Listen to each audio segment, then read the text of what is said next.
Глава Республики Ингушетия.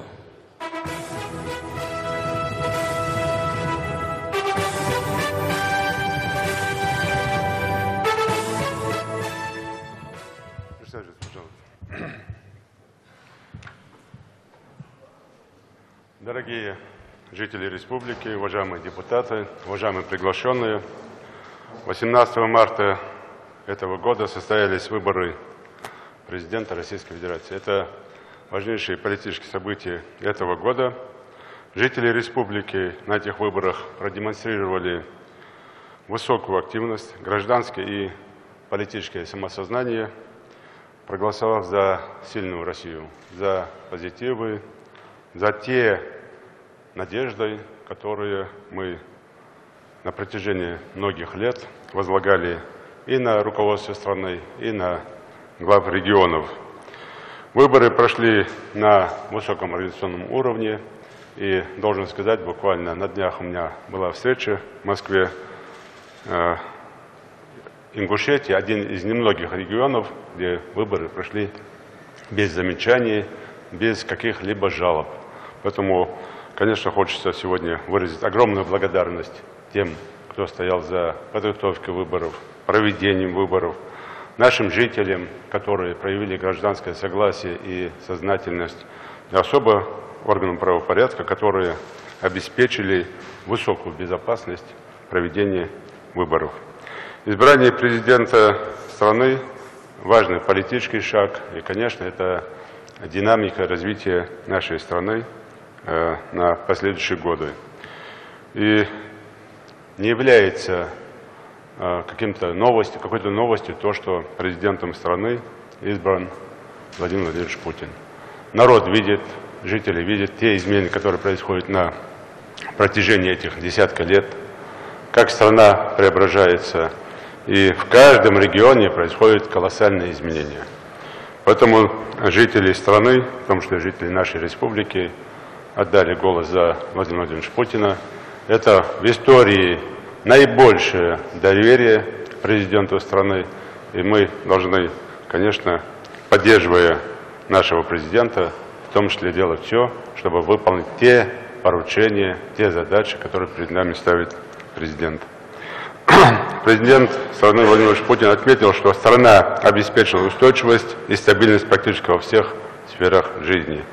Россия сегодня одна из ведущих держав с мощным внешнеэкономическим и оборонным потенциалом.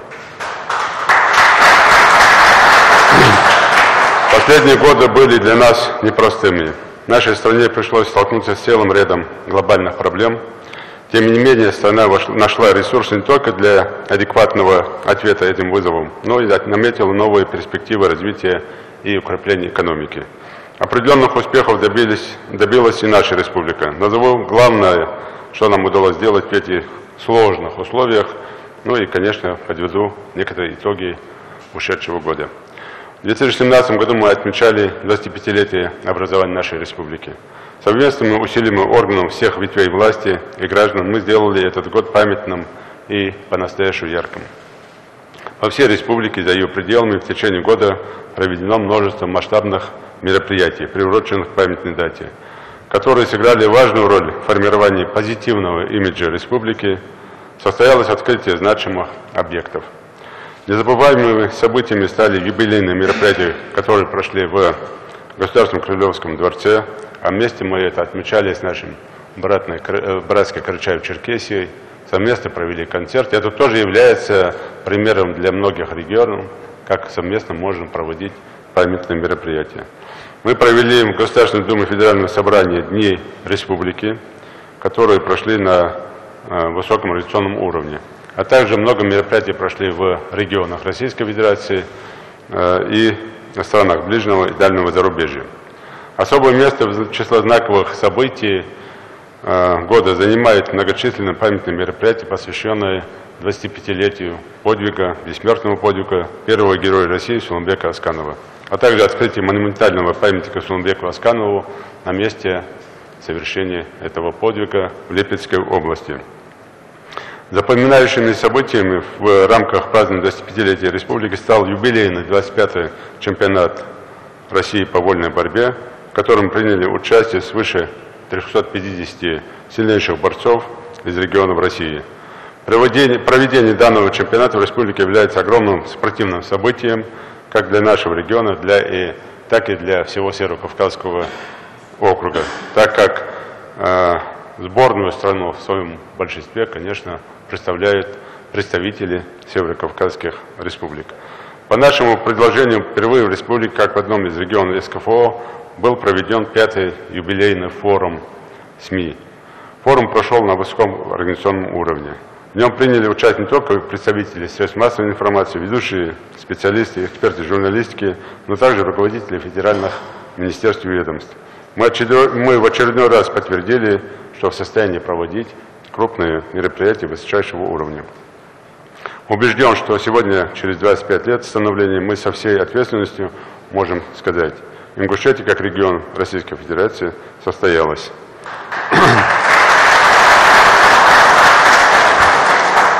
Обеспечение мер безопасности.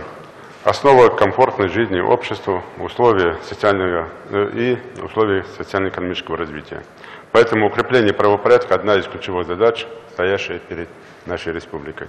Как отметил Владимир Владимирович Путин в своем послании, главное – надежно обеспечить безопасность Отечества и нашего народа. Нам в значительной степени удалось улучшить коммуникационную обстановку, ликвидировать очаги терроризма и экстремизма в республике. Здесь важно и очень важно отметить, что наше общество, независимо от религиозных взглядов, социального положения и возрастов, единодушно выступает с осуждением экстремизма и терроризма. Мы наблюдали это во многих, в том числе в соцсетях, и мне приятно, когда уже наибольшее количество откликов, отзывов в этом направлении, конечно, поступает от нашей молодежи. Все понимают, независимо от взглядов религиозных или нерелигиозных, политических или неполитических, что безопасность – это основа. Тем более мы прошли через тяжелейшие испытания нашего народа, прошли через теракты, взрывы, убийства. И кому, как не нам, осознавать, что безопасность – это главное достояние, главный успех во всех сферах деятельности любого народа, в том числе нашего.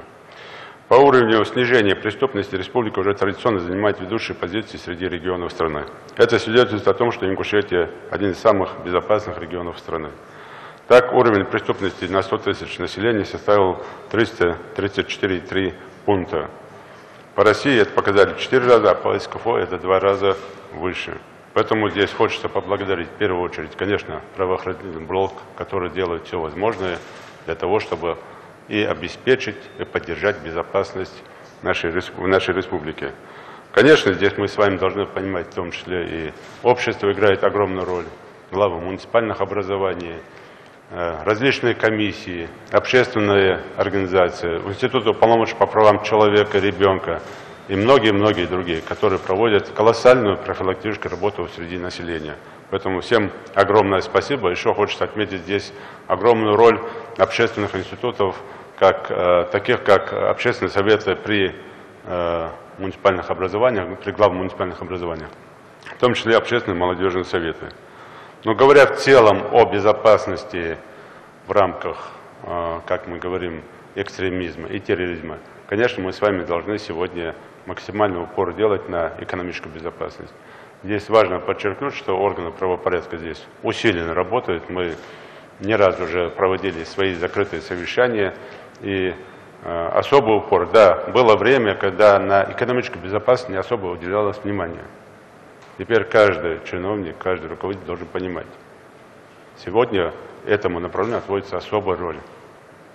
И нужно делать все, чтобы все, что выделяется федеральным центром, и местным бюджетом, и различными внебюджетными источниками, должны идти на дело для людей, для народа, для развития республики. Поэтому здесь в ближайшие перспективы органы правопорядка, правоохранительный блок, конечно, будет уделять этому особое внимание. Тем более мы все наблюдаем, как в стране позитивно, более чем серьезно борется с таким явлением, как коррупционное.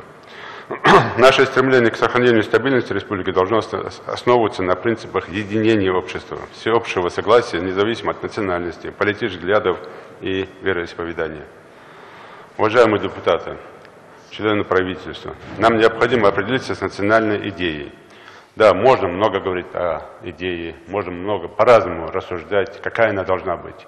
Но уж точно она должна быть в рамках и традиций, и обычаев, и с учетом интересов всех народов, которые проживают в республике, и с учетом политики и законов по национальной идее, в целом взглядов, в целом страны нашей.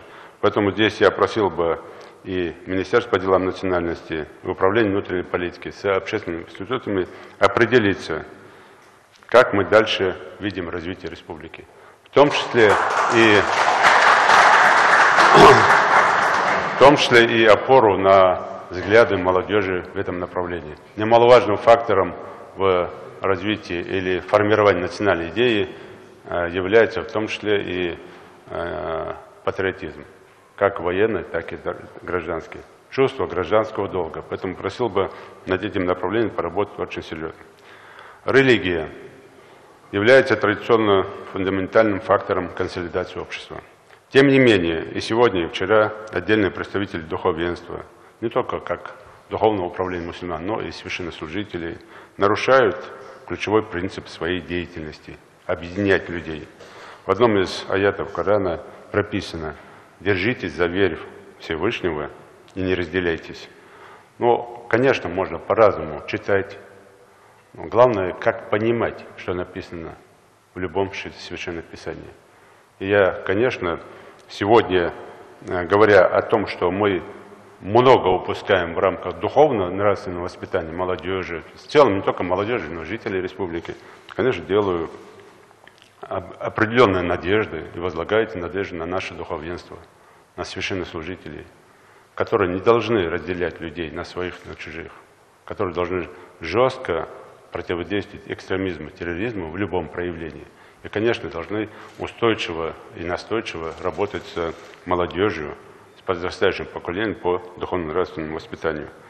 Нет таких примеров, где взаимные обвинениями или какими-то другими претензиями было достигнуто какое-то соглашение между группами лиц. Нет таких примеров в мире. Но уж точно есть огромное количество примеров, когда люди садятся, дискутируют между собой, спорят, доказывают, рассказывают, общаются.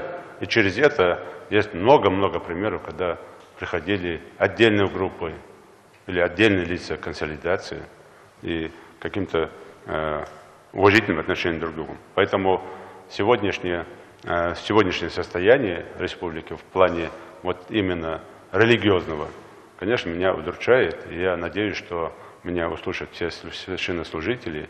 Мы все вместе на ближайшей перспективе все-таки наведем порядок в этом плане. А все-таки, чтобы этот порядок навести, нужна воля, в первую очередь, священнослужителей, которые должны сесть, разговаривать, общаться между собой, а не выносить любые спорные вопросы на общественный суд, в плоскость интернета, и этим самым еще больше накалять обстановку.